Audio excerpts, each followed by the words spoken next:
अब हम लोग निगेटिव सेंटेंस को पढ़ेंगे प्रेजेंट इंडेफिनिट टेंस में।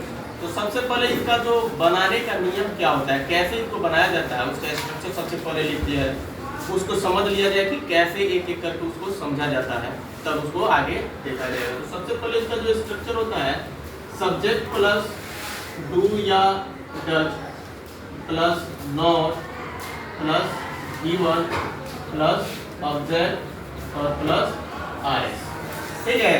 अब देखिए इसके पहले वाले में जो प्रेजेंट इंडेफिनिट टेंस में हम लोग अफर्मेटिव का जो स्ट्रक्चर पढ़े हुए थे, उसमें था जो वर्ब था वो क्या था, V1 और V5। लेकिन निगेटिव सेंटेंस में यहाँ पे केवल हम लोग क्या दिख रहे हैं, V1 देख रहे हैं। क्या देख रहे हैं, V1। यानी तो यही समझ में आ रहा है कि जब जैसे हम प्रेजेंट इंडेफिनिट टेंस के अफर्मेटिव के बाद कोई भी अगर हम सेंटेंस पढ़ेंगे तो उसमें वर्ब का एक ही फॉर्म लगेगा, केवल V1।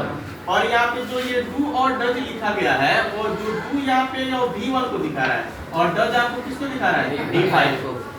समझ रहा है, डू किसको दिखा रहा है, V1 और डज किसको, V5 को। समझा गया।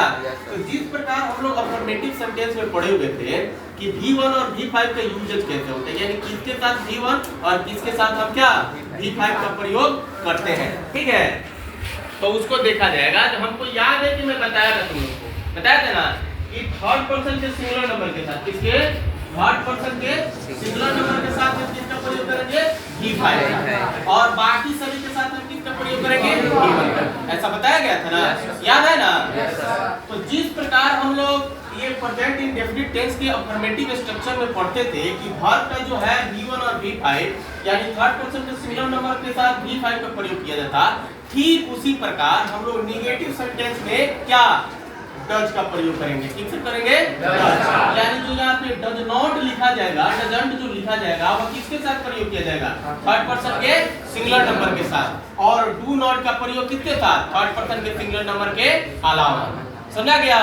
यानी जिस प्रकार हम लोग अफर्मेटिव सेंटेंस में क्या V5 का प्रयोग करते थे थर्ड पर्सन के सिंगुलर नंबर के साथ, उसी प्रकार नेगेटिव सेंटेंस में हम क्या करेंगे, डज नॉट का प्रयोग किसके साथ करेंगे, थर्ड पर्सन के सिंगुलर नंबर के साथ। समझ में आ गया, कोई दिक्कत। तो जिस प्रकार ये सब पहले बताया गया था कि सब्जेक्ट क्या है, वर्ब क्या है, ऑब्जेक्ट क्या है, आरएस क्या है, ये तो सब समझ में आता है ना।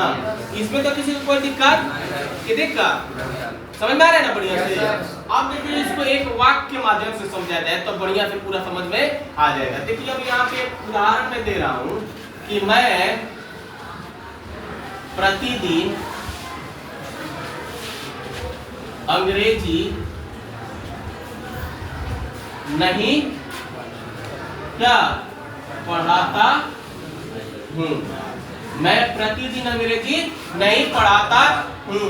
समझ में आ रहा है, मैं प्रतिदिन अंग्रेजी नहीं पढ़ाता हूँ। अफर्मेटिव के सेंटेंस में, जो अफर्मेटिव का जो सेंटेंस था उसमें हम लोग बताए थे, उसको एक एक अंडरलाइन करके हम एक एक चीज को क्या किए थे, इंडिकेट कर दिए थे, जिससे हम लोग को क्या होता था, बढ़िया से समझ में आ पाता था। उसी प्रकार इसको देख लिया जाए कि यहाँ पे मैं जो है वो क्या है, सब्जेक्ट है।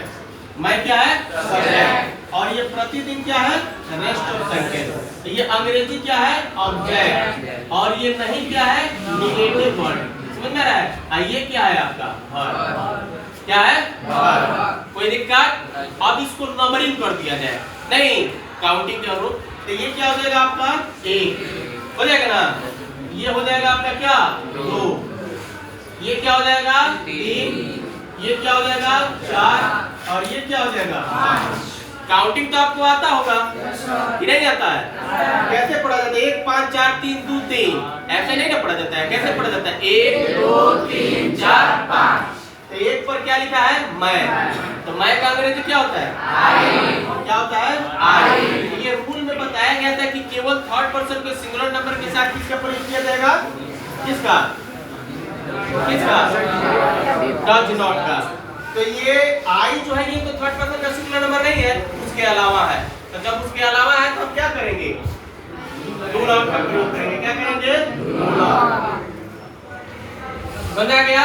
उसके बाद 3 नंबर पे क्या है, वर्ब। तो वर्ब क्या है, पढ़ाना। पढ़ाना का क्या होता है, रीड। उसके बाद 4 नंबर पर क्या है, अंग्रेजी।